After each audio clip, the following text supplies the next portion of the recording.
Welcome to the Brave Journey Within with Jim and Jenn. This show is about the spiritual journey and all of the challenges, healing, wisdom, and consciousness expansion experienced along the way. And here we are. Welcome back to another edition of the Brave Journey Within with Jim and Jenn. Hi, Jen. Hey, how's it going? I tell you what, there's a lot going on. I know. Stress doesn't stop ever.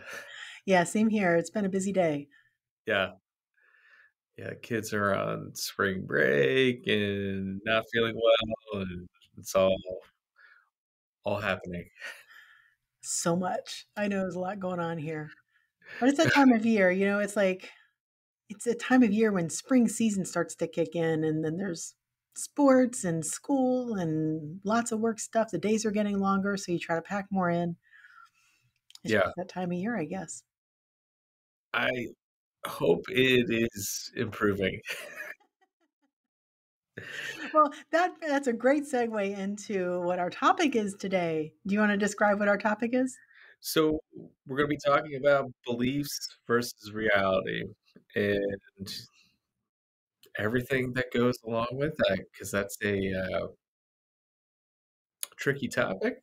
It's not easy, right? Like, No, there's a lot of depth to that, what that means.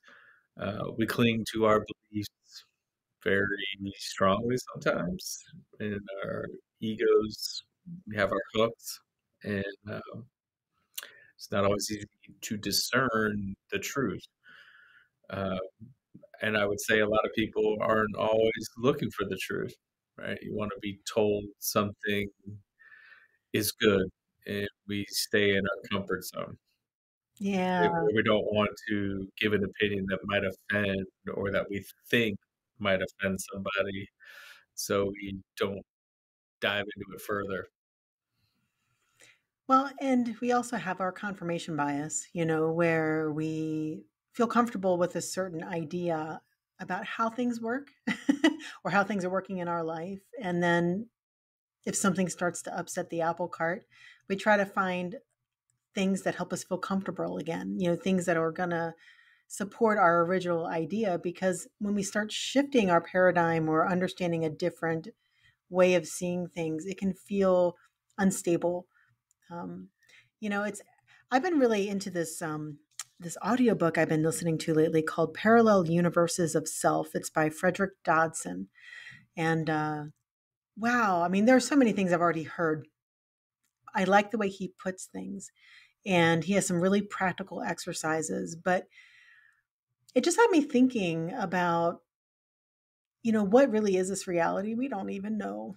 Most of us were so in the depths of it that this is what's real, but our spiritual self is not necessarily real. It's just a place to escape. But what if it's the opposite? What if this is a matrix or some sort of an illusion, and we're just in this weird, dreamy state of being, and this is not even reality, and we're going through all these things, and we're just going to wake up and then it's going to be over? Is death really the wake up? I don't know, right? None of us really know, but we take it all so seriously. And to feel safe in this seemingly unsafe space, we develop rules and belief systems to help us cope and to navigate. And a lot of times it creates a lot more problems than it solves.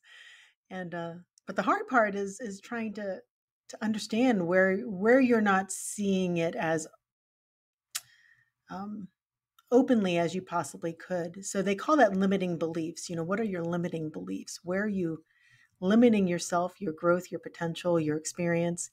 And Yeah. most What of the is time, we don't what even is know, true? right? Yeah. It's funny, we're talking about how busy things are. It's like, well, is it really? I don't know. That's just our experience in the moment. I mean, you can go crazy with this stuff and really trying to figure it out, but then you get really ungrounded. Yeah, you don't wanna do that. Yeah. Um, well, yeah, the question is, what is true? What is, my belief, and is it accurate? Or, versus reality. When you go through a process of awakening, there's also the trouble that you are not fully awake. So, you think you are, but you're really asleep. Yeah, I know, right? Yeah, it is a spectrum, isn't it? I don't know that I've met anybody who is fully awake. I think that we all have more work to do for the most part, generally speaking. Maybe there's some people out there. I'm not sure. I've not met them. Well, you know, not everyone wants to, I think. Yeah, or Right? that too. It's really hard work. Yeah. I mean, it's when I explain meditation to people and some of the processes that I use and work with, they can very quickly intellectualize it and dissect it and break it down. And they're like, "Oh, I got this." I'm like, "Okay, good luck." It's hard work.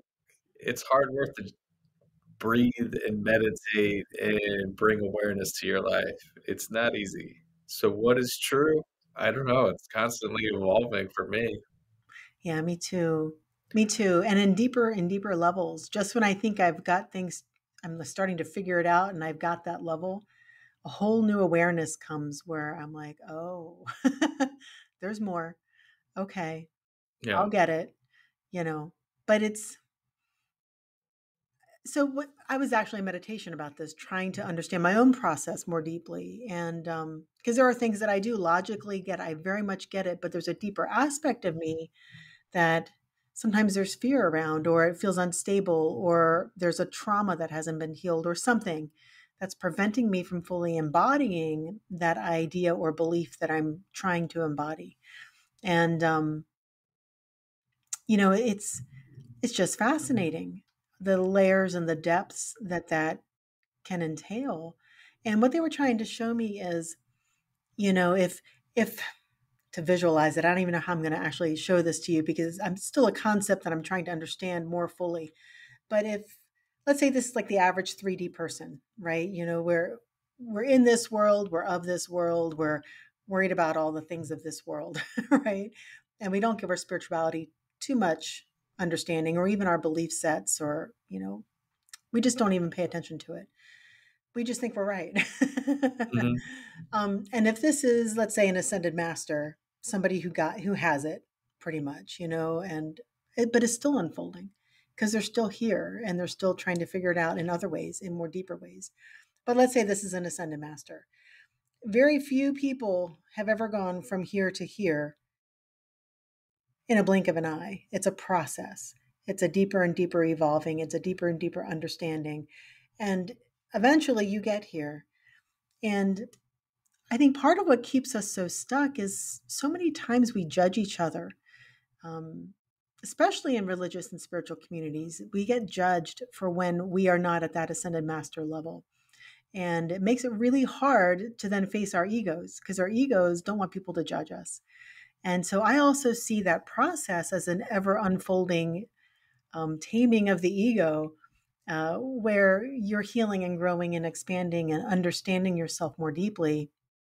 And then the more vulnerable you get with yourself, sometimes that means being vulnerable with other people. And not everybody is so kind and loving. Your face, right? Ah, Not, well, someone brought up to me today, you oh, know, vulnerability is one of those words that's sort of tossed out there all the time. mhm, I don't think people truly understand it. yeah. Like, there's some depth to being vulnerable, you know? Um, just this show, we've been pretty open and vulnerable about things, you know? Yeah. There's a risk to that. There's a certain amount of courage. It's another buzzword. Um, and one of the things we'll say is take what resonates and leave the rest. But what resonates is kind of getting into that title, right? What's belief versus reality? What do I Yeah. want to be true or wishful thinking, and what is the real thing behind it? And it's not easy to discern. And if you do self work, which is worthwhile, it's also hard. They're that healthy suffering. And I would say not everyone is willing to do it. It's just too scary. Yeah, I agree. It's and I think a lot of times it's because we are so afraid of being wrong. If we have a certain set of rules in our framework and the way our paradigm of whatever this experience is, a lot of people like to create rules because rules create boundaries and it helps you form a foundation of some kind. And I've seen people that give up all the rules and then they just kind of lose it. They go to the opposite direction. They're off in outer space and they have no idea how to survive on this planet. So it goes both ways. And somehow you need to have a foot in both.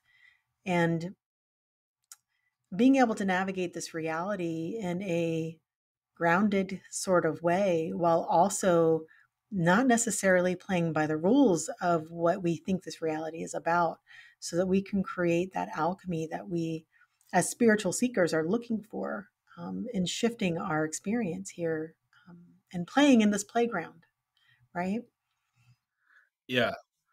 So I had sent you a video, and It was a good one. I want to make sure I get this right. I think it's Bernard Gunther. His website's Veil of Reality, and he has a podcast that perhaps we will put in the show notes called The Cosmic Matrix. But in discussing what is reality, he talks about false resonance. And that's where we get caught up in our thoughts, our feelings, sensations, beliefs that we cling to. And oftentimes that is wishful thinking about how we want the world to be versus how it is. Um, and also, you talked about self limiting beliefs, but a lot of those are often unconscious. Hmm. Very. So a lot of our beliefs are shaped by our unconscious projections. You're not even aware, So these things are what we might tune into and think is our true self, really our false self. So it's part of our conditioning, programming, and wounding. And I often tell my students and the people that come to me, I definitely have people who just come to me and they just want healing and where they really need to shift some of their beliefs or their mindsets. They need to face their egos a bit. And then I also have the opposite where some people are like, it's all about beliefs. And I'm like, yeah, but you can't really shift the belief on a deep level if you've got some trauma or family pattern, ancestral thing that might be holding it back. It takes both, to really ascend in that experience that we call life. It's both the consciousness, the mind, and healing of the experience that we've had here. It's a mix, and doing them both together brings the quickest results. uh, Sometimes you need to focus more on one thing or another, but really understand that this is, as my guides like to say, it's almost like it's a game. It's a choose your own adventure game. And at any point in time, you can hit pause and change your point of view or your pathway and what you're going to do next. And there are levels and you're like working on figuring it out. And sometimes there are like Easter eggs where you can get a little something that's hidden. And it's just there are ways you can win without going through all of the motions. So like, when we were talking about this versus this, the average human of earth and an ascended master, you might not need to go here, then here, then here. You might be able to go from here to here and fast forward and move through some things that might other people might not see or be able to take advantage of. So, and what that is different with every single experience, but there are ways through things and you don't have to suffer for 20 years through something. There are quicker ways through it, usually, as long as you're healing and working that mind mastery and questioning your egoic beliefs. Well, you have to bring awareness and actually question them and face fears or face things, challenges, lessons. and not avoid them. It's that avoidance that prolongs the suffering, in my opinion. If you decide now that you want to make life better, then you can. Um, but you might shed some beliefs that you thought were absolutes. And things you promoted Sure, and judged people for. Yeah, it's very uncomfortable, sure, but it worthwhile, right? Like, no one gets there's no cheat code. right? There's like, "Oh, I just get to, like, you know, skip a level." Well, but the thing is I think if you can get your ego under control enough, and not that the ego is the enemy, but the ego often does hold us back, right? It's the personality of who we are, but I think it's even deeper than that, as far as what the ego actually is. And when we can allow that to be on the back burner and really just be a truth seeker, wherever that may lead, we end up opening more easily to what is more aligned with truth. And I think truth is evolving. I think where we're at in this experience, we can only understand so much. You know, we I think someone who is the ascended master probably has a much deeper and better understanding of how all this works than we could ever possibly have until we get to more of that level of understanding of this experience. But Well, to that point, though, if you're gonna go down the master route, you have to face some things and be open-minded about you're not caring about what people say is true. You're tuning into that yourself. You're doing some really hard work on your own. well, I think Uh, that's important regardless. I think we've been taught or programmed to group think, to have comfort in groups because then we know we're not alone and we must not be wrong because all these other people think the same thing, so that makes me feel right. But I think the awakening process, one of the first things that really should be approached is letting go of that idea of needing to belong to the group and trusting that even if you have wounding and misconceptions and everything else, just trusting that the truth is going to come to you if you're just open enough to heal and work through it. Scary. Yeah, it is. It is. It is. Not healing is uncomfortable. Even if it's, physical healing is uncomfortable. People go through things all the time. When you're really getting to the root of an issue, it gets uncomfortable. You're detoxing and things happen and you get uncomfortable detox symptoms. You're Yeah. healing a bone, the bone aches, it hurts, it's trying to Well, recover. it's because of that, people in groupthink or holding on to certain things will often reject truth because it challenges a deeply ingrained belief Yeah. or there's fear that so you will stay stuck in it. And so then you're also caught in this trap of cognitive dissonance because you're not really seeking truth. You sort of misapplied this concept of what resonates as actual truth. So, you kind of get rid of things that you truly might believe otherwise. So it's interesting to work with those things as you go along. Um, so in one way that this guy puts it is, your instrument is not tuned correctly, and when it's not tuned accurately, you can get yourself into some trouble. Mm.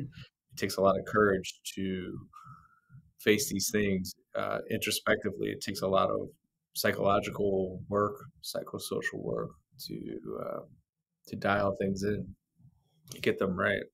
Otherwise, you get caught up in fear, and that's really where your doorway is to truth. I think if there's something that's coming up that scares you, like take a look at it. There's something there for you to learn. Um, Otherwise, you know, you're not gonna transmute it. Well, no. Some people might be like, "What is transmute?" Um, transmute is if um, this was very valuable work. There's something called the meditation of the violet flame. Mm, But transmutation of energy is, in a sense, alchemy. You know, you're taking the energy of a negative emotion, um, say like anger, right? Like I was hurt by somebody, I'm angry about it, I'm carrying all this anger. The anger is probably hurting me more than anyone, right? Like me being angry with you is not going to hurt you, but it's really going to hurt me. So if I can change that energy into something more constructive, you know, maybe it's like self-love or something else, or learning how to forgive myself or forgive other people, then that becomes very powerful. I've now taken that energy and I could utilize it for my benefit to more constructive means, and that's transmutation. Um, and I do want to add, you're the master of your own inner being. So whatever fear you have is coming up in you, not anyone yeah. else. Well, that, I know when before we started recording, we talked about reality versus beliefs. And I think most people function with the idea that they've created their beliefs because of the reality. And what the spiritual approach does is it helps you understand it's actually the opposite.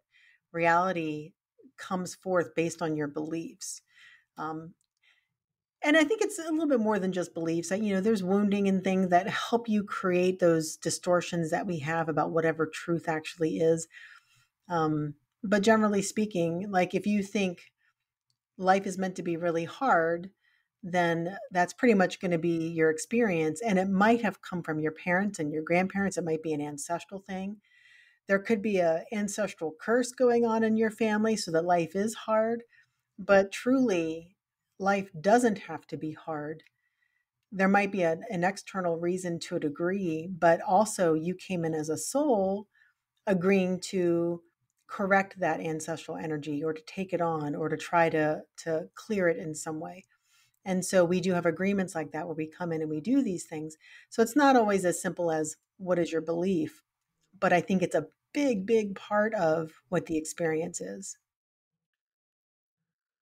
Bringing awareness to the challenges that you're facing in your life is how you start to work on these things. So, where am I being challenged? And how can I find greater flow with that? Typically, that means facing it, whatever that is, and not being afraid to face it. You know, knowing that you can, there's a reason, there's a lesson. It's okay. Yes, it's hard. It's difficult. Know that, you know. Yeah. Yeah. But also, are we making it more difficult than it needs to be? Like, I just keep Well, thinking, there are definitely times when my ego was like, "Nope, not gonna do it." And if I just would have been able to tame the ego a little bit more, I wonder if I would have had an easier time with things, if it would have gone more smoothly or more quickly, for the awarenesses I have developed, you know? But I don't know, maybe not. Maybe sometimes things are just a journey and we just are meant to walk through it, and what might be easy for one person might be meant to be more challenging for another. I do think that there are agreements that we hold with certain things, but at the same time, maybe that's just another belief. I don't know. well, but part of the work is separating the false beliefs, and some of those would be assumptions, conditioning, expectations, wishful thinking, wounding, traumas, bias, buffers, projections, emotional hooks. Pause there for a reason. Yeah. Ego desires. Uh, you know, so being discerning of those things and knowing that they exist, not to churn up more fear, but to know that that's part of reality.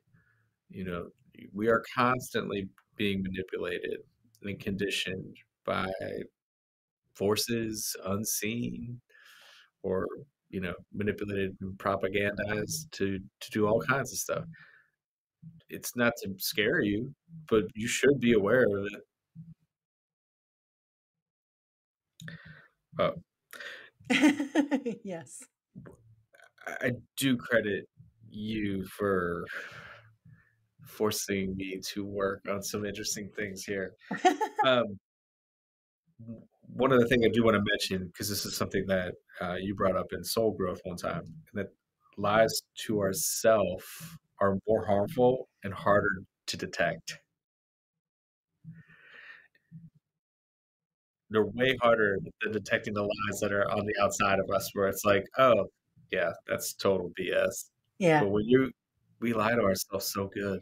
Yeah, we do. And so paying attention to that is very helpful. Where am I telling myself these lies? Um, just even admitting to yourself that you do that, which is really hard for people. It's like, why would I do that? Uh, but that kind of gets to the heart of the matter, where another thing he says is the level of being or soul embodiment determines how much higher knowledge you can access via direct experience that goes way beyond a mental approach of just thinking or intellectually dissecting or processing information. You're not going to think your way out of all these things, which I think is important for people to know. Yeah. Um, I like this guy. I'd it's never heard pretty of him cool. before, but I like him. Yeah, it resonates. Very much. Yes. And he even talks about, like channeling and things like that, which, that's another whole topic, but I love what Yeah, he said about that. And he basically says, what did he say? There was like false channeling, and how did he word it? Did you write that yeah, down?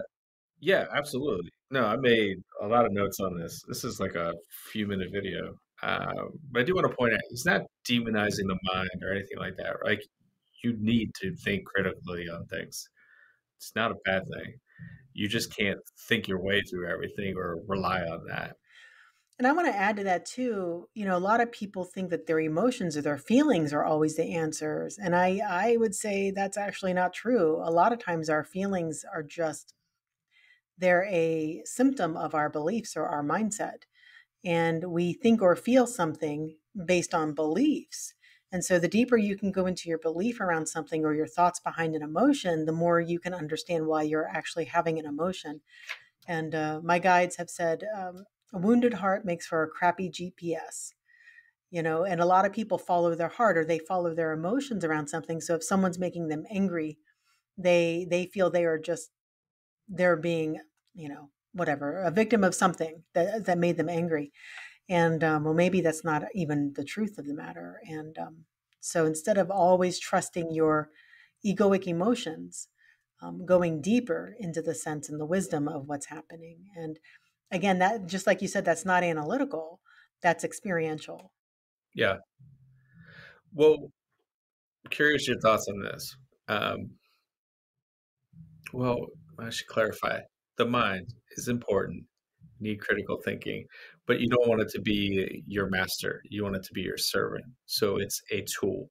Right. Um, Otherwise, you get into troubles with false resonance. So bringing up that term again, and curious your thoughts here. Many well-meaning people spread disinformation and corrupted pop spiritual new age teachings, Hmm. which maybe not for everyone listening. That's You got to be very careful Yeah. with what you're consuming. Um, and then he gets into the channel material, which is pretty wildly popular, I think, now on YouTube and things like that, podcasting. And so he says, yeah, the charade of channel material many people are resonating with, but often appeals to the wounded ego needing to feel special or wanting to be saved. And so, just unpacking that, people get attracted to what makes them feel good. Hmm. And that can be helpful in some sense, but it'll take you off the path of you need to dive into your feelings and get uncomfortable if you truly want to do some actual work. Yeah. Just listening to somebody tell you something positive, it's not necessarily helpful, Yeah. or it can be manipulative and keep you stuck. That's true. Yeah. I totally agree with that. And it's funny, I've definitely come across some of that as well, where I will resonate with some of what's being said by a channel, and then other things I'm like, I don't know. I don't know. But I think Yeah, I'm yeah, super even curious. when we're channeling, and I love channeling. I very much love it, and I get a lot of good information for myself when I channel, especially for myself. Um, but even that, it's still coming from another being. They might be wiser and they might have walked in your shoes before, and they might be further ahead in that path, but it doesn't mean they know everything, you know? So it's like, it's almost like you are connecting with, I don't know, let's say you're in college and you're talking with a professor who knows a lot more about a subject than you do, but they also have their points of view and their belief system and their own version of what their role is in this Sure. experience. And so putting all of our eggs into any particular basket with a channel, I think, is probably not necessarily a wise thing to do. Um, if it feels helpful and it seems like it's helping you understand more about you, I think that's a great thing. Um, but yeah, I would be careful to just blindly believe any channel at 100%. Yeah. And I So you channel, so you know, but I'm always like, I'm going to do the best I can, but I have my own distortions, the way it comes through, and then so do our guides and our masters that we call in. well, even working as a channel, right? Like, am I getting the message clearly? Am I interpreting this correctly? Or a medium or anyone else, like that's a that's work, that's practice in making it clear. So there's a lot that goes into that. But one of the things that he said I do kind of want to get into, and maybe it's its own episode at one point. Well, we talked about the law of one in an earlier episode, and throughout the law of one, their their channel is under attack Hmm. by a negative entity, and so they're constantly like on guard with that. Like, how do I protect myself, and how do I keep the channel safe and free from interference? Um, but this guy goes on to say negative entities posing as positive ones are behind most of the popular channel material out there, for they know how easily humans are emotionally manipulated. Yeah,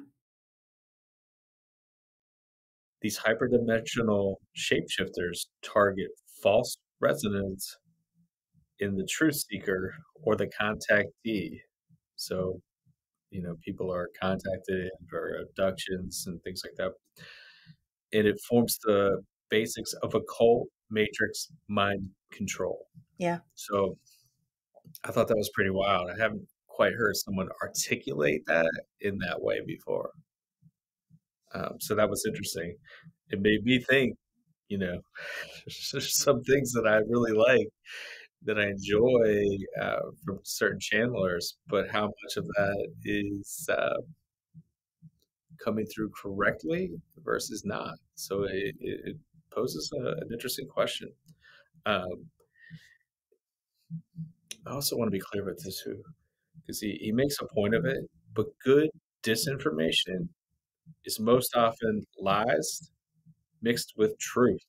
mm, And you put in enough truth to use it as bait to get the truth seeker to resonate, or you hook the ego, right? Like it sounds true, must be true, but there's just enough lies to keep you asleep, so you're not awake because you end up swallowing the lies, and then yeah, you're not awakened even though you might think you are. yeah. But I think sometimes, I think even that is a part of the process in coming into your own power, Sometimes I think we need to experience something like that so that we can more deeply learn to trust our own wisdom and understanding in that space of oneness with the creator as opposed to the egoic space. And it's a very different feel when you get information when you're deep in meditation or deeply connected with the all that is. What comes through is so different than if you're lightly there or if you're listening to someone channel or whatever. It's just you have to. I agree with him. You have to experience it. You need to get in there and do it. And everything according to the law of one, really everything is distortion. Until we really come back into oneness with the one true creator, um, we are operating through distortion. And so, the way my guides talk about it, the more wounded somebody is, or the more, let's say, family ancestry patterns that you need to clear, the more things like that happen, the more distortion there is, and the harder it is to come to truth and to understand or to see truth. So I do think that that is a process. I think what might keep some people from even going down this path is that they're afraid to address that, to see that, to start figuring that out, that we really don't understand any of this very well at all. And Well, if I could offer some hope and maybe a yeah, pathway, meditating opened up my mind to possibilities. There's so many possibilities, right? Like that you can figure out how to navigate. Like you do have this power within you to discern, you know, fact from fiction. Um, is it Mark Twain that said the truth is stranger than fiction? yeah, Um, there's when you're on that path, it's also exciting and you hit certain levels, right? Like it's fascinating to learn that there's this whole other world out there, or that you have the ability to deal with really hard things, and life doesn't have to be a struggle, and you don't have to be a victim. You don't have to live your life by what other people think. You can carve your own path and go on your own adventure. Um, those are all positive things. Um, and then I guess I would say you're kind of where you are supposed to be right now. So don't feel like you're behind the eight ball here. Like wherever you are is totally fine. Just pay attention to it and know that you can start to kind of work on yourself now. And there's don't have to be judgmental or harsh to yourself. Just be kind to yourself along the way.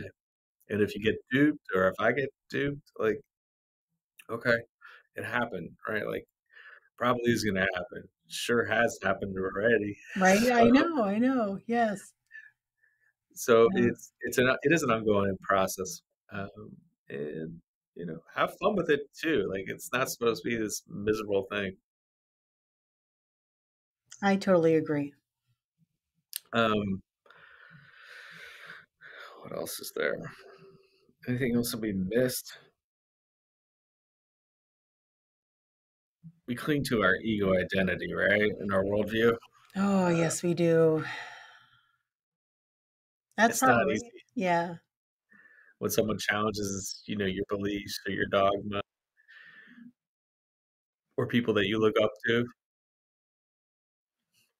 But it's worthwhile to question things and question the world around you and see where you want to go from there. All right, Yeah. Jay.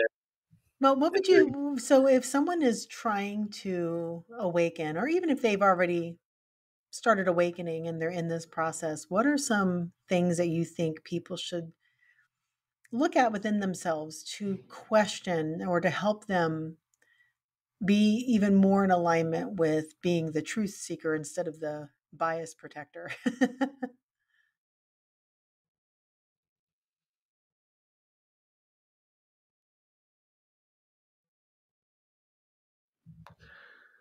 I mean, one of the exercises that I have people start with is the wheel of life, where you look at all these different aspects of your life and you just rate them.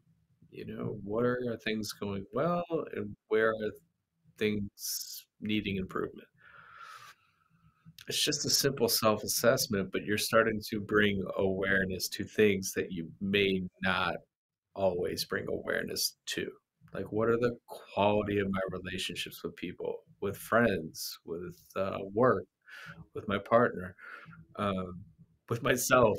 Yeah. That's probably the most important Yeah, one. am I treating myself okay? A lot of times people are treating themselves really harshly. Uh, so you start to bring awareness to that, and then whatever becomes a priority, maybe it's finding people who are positive role models in your life. Not everyone has that. Go find community. Find people that um, are helpful. And then you just start to build on those things. I'm friends with people that have different beliefs than me. It doesn't bother me. It, if they're good people, they mean well, like that's fantastic. Like they enrich my life, and hopefully, in some small way, I enrich theirs. But that's kind of where I would start, and then looking inward at what, well, I'd say tune into your heart, but what does your soul need? What would be nourishing? What gives you joy? Who am I? Deep soul questions that you can actually take time in your day to reflect on and ponder and journal. Write it out.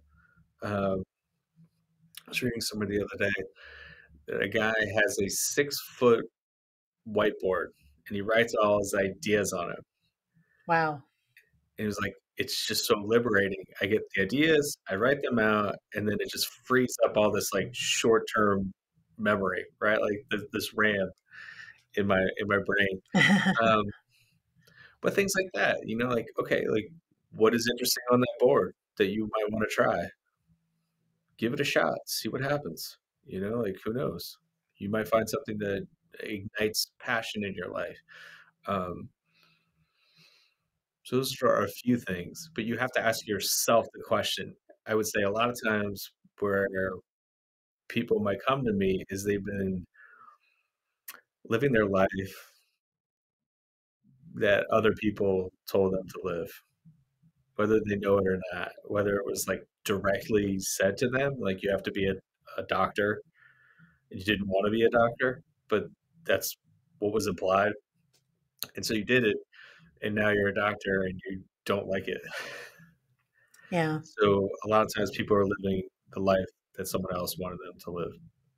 So figuring out what the life you want to live is, what that might look like, and start to take action with it. The action is probably the hardest part. You can't just think it into existence. You're Yeah. not going to manifest an idea without taking action. So know that. Yeah, that's true. And I really think people need to get vulnerable with themselves and just question. A lot of times, we get triggered by things that show up. And instead of living in that trigger and being mad at whatever happened or fearful or whatever it is you're feeling, instead of living in that and expecting the outside world to change things, start looking within about why that trigger might have happened. Why do you feel that way about whatever happened? Could there be a different way to see it? Could it be helping you in some way? What is it about you that you need to know and understand? Because you and I know, but not everyone who's awakening understands that what is showing up in your life is happening because of something within you. So the universe is always reflecting back to us whatever we need to know or understand or heal. And so that's often, I think, a really good space for people to be in whenever they get upset, to stop and look at it more deeply. Sure. Be non-judgmental with that process. Yeah, I know, Um, right? Yes. you know, so I'll give you an example. If I get triggered, I'm not trying to create a safe space. I don't. agree with that. I think that doesn't help you grow. Mhm. If I get triggered, take a look at it. Be non-judgmental of it. Okay, what about this triggered me? What emotion is showing up? Why am I thinking a certain kind of way? Where is this person coming from? Or why is this idea so appalling to me? And then just sit with it and kind of go through it and see what's it all about, and then arrive at a conclusion, and then you can decide what you want to do then. But don't see it as some like, ooh, that's doesn't feel good. I don't want to deal with that. Otherwise, you'll start writing people off and won't have any friends. Yeah, I know, right? No, yeah. No, you just gotta figure it out. Well, a good example of that is, when we drive in traffic and someone cuts us off or honks at us or does something that either we're just like we get mad. Usually it's we get mad. Like, "Why did they do that? They just cut me Mhm, off," right? Well, usually people just leave it at that, and they just think that person was a jerk because they just cut you off, right? And what a spiritual person or someone who's on this path probably would do or hopefully will do is to then question, why did that bother me so much? Instead of, flipping them the finger and honking their horn back or whatever it is that the human of us wants to do. Why did that bother me so much? Why was I so upset that they just cut me off? I'm fine. I didn't get in an accident. Everything's okay. And then, what I have found, at least for me, when I question those things, usually I'm either feeding off of the competitiveness of that other person, and I don't want them to get ahead of me. So that's like one aspect I've noticed in myself is the competitiveness, the driving, like you aren't going to get in front of me, that happens. But then also too, the idea that they put you in danger, that it was not safe, that they were more caring about their own needs and not about yours. And so what I do is I just kind of look at that and I'm like, okay, well, where else in my life am I not feeling safe? Where else in my life do I feel like other people aren't putting me ahead? Or where do I feel like maybe I'm too caring and I'm too giving and people just take advantage of it and just come right in? So I look at it more in terms of what it's trying to show me about me, and I let it go. If they want to go get in an accident, who am I to stop them, and me being mad at them is not going to stop it. And, it's like you said, they're not going to be affected by my frustration or my irritation that they just cut me off. So that does no good. And it's not really your power. Your power is taking what's showing up and applying it to what's going on within you. And where do you need to grow? Where do you need to heal? Where do you need to understand a wiser point of view? Because, like I said, you can't go from normal average human to master overnight. There's a process there. And the universe is so graceful in its ability to give you those opportunities for that understanding and to get to the next level of it. just remembering what you said about a broken heart makes for a crappy compass, Crappy GPS, yes. crappy GPS. Um, that's how I look at fear. Yes. So, like, 2 themes that come up for me a lot, um, or more than I would like to maybe admit, is fear and doubt. So when they pop up in my awareness, that's a note for me to be like, "Okay, what do I need to do to face this fear?" And maybe it's like, "Oh, I gotta call that person back and talk about this difficult thing." Um, but if I do it, I won't feel the fear anymore. Like, Hmm. it's I've taken care of this thing, it's resolved. Um, and just noticing when those things happen that you can deal with them and resolve them and move on. Um, so I try not to feed that. Otherwise, you can create a story and all these negative things and maybe shift into a victim mentality pretty quickly. So Yeah. I want to try to avoid that by not avoiding the problem. It's funny. I've noticed with myself because, I've definitely been in the questioning of my beliefs, my reality for a long time and always coming to newer understandings. But there's a deeper part of me. Maybe it's more like the subconscious or the inner child but there are things that sometimes come up where whatever that is needs some sort of validation of the experience before it can be healed.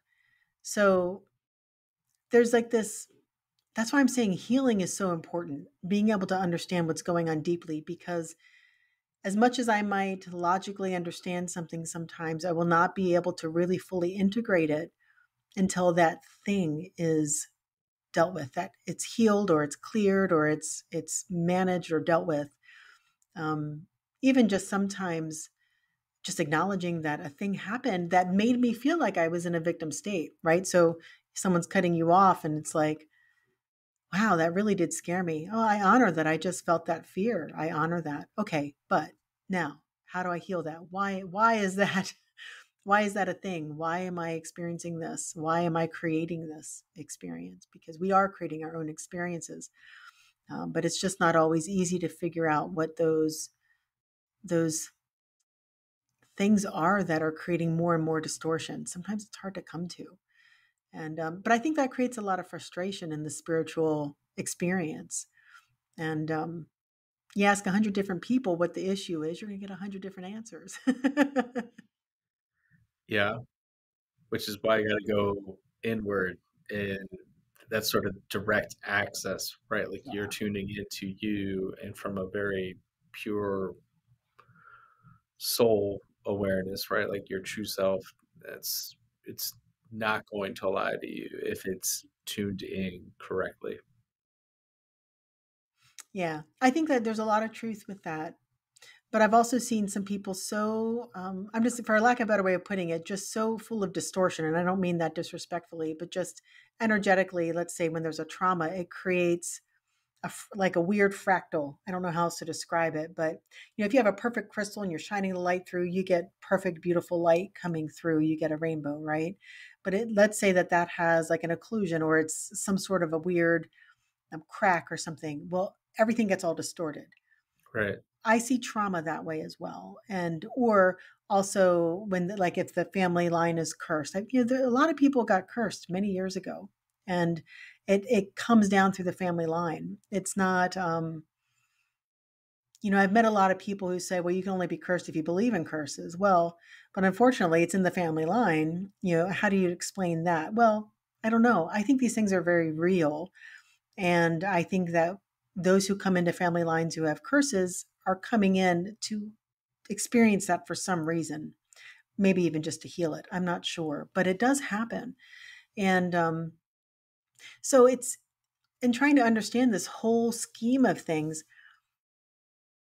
When you have somebody who's got a lot of distortion in their prism, in their crystal of being, they're not going to be able to access the wisdom.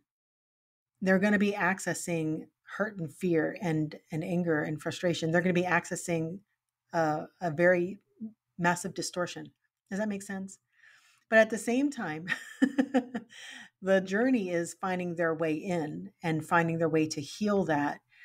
And sometimes other people need to show you that. We can't always see our blind spots. So it creates this weird thing that we need to navigate where we're trying to find help in seeing our blind spots. We're trying to find help in where are those distortions and how do I heal it? But then also trusting yourself enough wherever you're at to be able to take that next step. And is this person going to be the one to help me? Because I can't see, right? That does happen.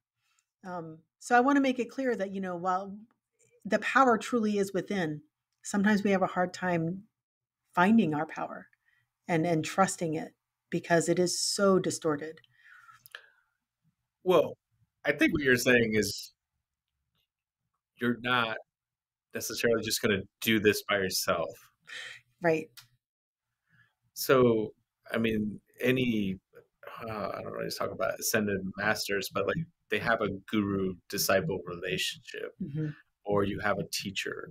Uh, the whole teach learn concept. So you go to someone who is a healer, and they're going to show you certain things or give you a window into things, but you're seeking that person too, right? Like Yeah. that's your work. So you're not shying away from the problems. I would say that that's just part of the process. Like, I'm going to go see this person and see what I can do to kind of help heal. And so you might receive help, but you're still doing the work. Yeah. And I would say probably the first step of anybody who is just trying to get started, the first step is really committing to yourself to face whatever you need to face, to heal whatever needs to be healed, to become aware of whatever you need to become aware of in an effort to just be in the most truth possible that you can possibly be in wherever you're at, and to bring in the most healing and to, in a sense, up level from wherever you are. Um, and That's a good way of looking at it. yeah, I mean, as soon as you open up to it and you put it out to God, universe, whatever it is you want to call the all that is, as soon as you do that, things start opening up and the journey truly begins, right?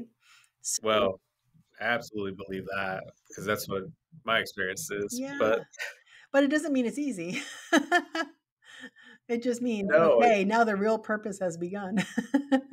well, usually you get shipwrecked and then you're like, Yeah. okay, Yeah, sometimes. help. But, I really think that when stuff like that happens, it's because we need to break down some sort of egoic construct, something that we're doing where we just aren't either letting go of, or, maybe it's a marriage or a job or something like that. Sometimes things need to come crashing down around you, or what we call the tower moment, because otherwise you won't rebuild and you won't build that new platform that you need to work on and work from. You can't keep going in the spiritual growth and development from the same old platform. You have to reconstruct, you have to rebuild. If you're willing to do that, you will be rewarded. Yes. The tower moment. That's Yeah. sounds so much nicer than shipwrecked. I think they both sound bad. I don't know. But I mean, again, it depends on your point of view. Some people can really embrace that, especially if they've been through it a few times. They start realizing, oh, okay, I'm just around the corner from what's really coming. All right, let's go. Down she goes. You know, I don't know. I tend to hold on a little bit myself because I don't exactly enjoy that tower crumbling. But I also look forward to what's on the other side. I kind of have a bit of both. Well, yeah, I guess there's something to embracing the suck. Yeah, I know, right? Who really likes that? I don't know. I don't think anybody, maybe David Goggins, I don't know, maybe. Um, but yeah, One day we will embrace the suck and fully love it and just be like, yes, this is good. What's next? it is possible to see these things just as challenges, right? Yes, Or, yes, okay, this happened. This is very unpleasant, but this is a catalyst for change. exactly. So Yeah. let's go. Yeah, and understanding that, knowing it is one thing, but as things start really shifting in your life and it gets a little uncomfortable and you maybe don't feel like you're on solid footing because you're not finished building that other platform yet, sometimes it is disconcerting. And, I think it's okay to feel that way as long as you just keep trusting in that process and trusting in the creator that, they have your back. The universe has your back. Uh, do you know how lobsters grow? Have we talked about that before? No. No?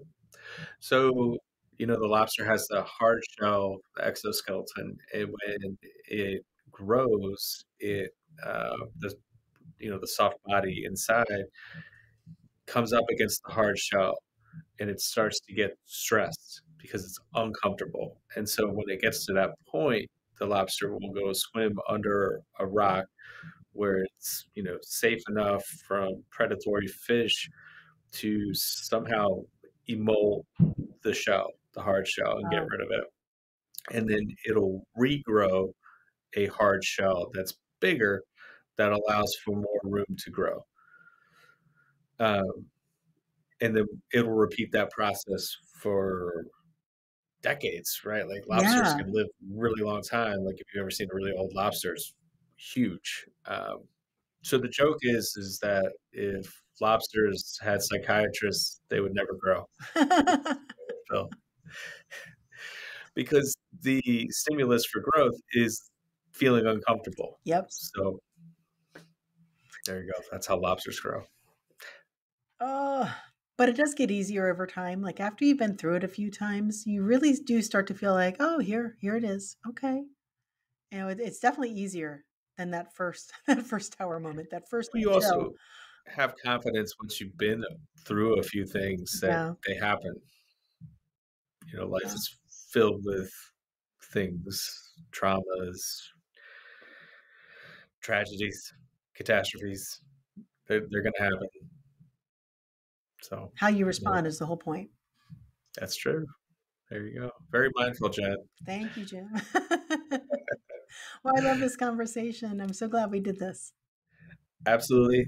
Thank you again. And thank you to everyone who's listening. If you want to find out more about events coming up with Nourishing Journey, please check out their website and the services they offer there, or Jan's services. And anything on the horizon you want to share, Jan? Oh gosh, I don't know. There's always so many things going on. Yeah. We'll probably do an open house soon. How about Okay. that? Well, check out their website and upcoming events. And until next time, All right. see you then. Thanks, guys. Bye. We are so grateful that you joined us. Check out the description to learn more about us and also for additional resources to help you on your journey.